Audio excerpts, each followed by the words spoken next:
بسم اللہ الرحمن الرحیم۔ السلام علیکم ورحمۃ اللہ وبرکاتہ۔ ناظرین، آج کا سوال یہ ہے کہ محرم الحرام کے پہلے عشرے کے اندر خوشبو لگانا، تیل لگانا یا اپنی بیوی کے ساتھ ملاقات کرنا، ہم بستری کرنا، کیا یہ ناجائز ہے؟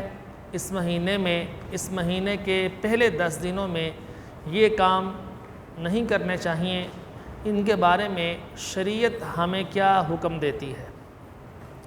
دیکھیں، خوشبو لگانا، تیل لگانا یا کوئی بھی کام جو ہے شادی کرنا، ولیمہ کرنا یا بیوی کے ساتھ ملاقات کرنا، یہ سارے کام آپ محرم الحرام میں کسی بھی دن جو ہے پہلے عشرے میں، دوسرے میں، تیسرے میں یہ کام کیے جا سکتے ہیں۔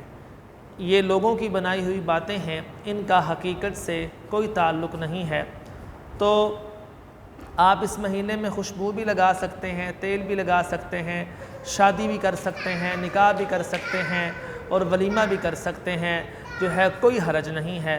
امید ہے کہ یہ باتیں میری آپ کو سمجھ آ گئی ہوں گی۔ دعاؤں میں یاد رکھیں، چینل کو سبسکرائب کریں اور اس ویڈیو کو آگے شیئر کریں۔ السلام علیکم۔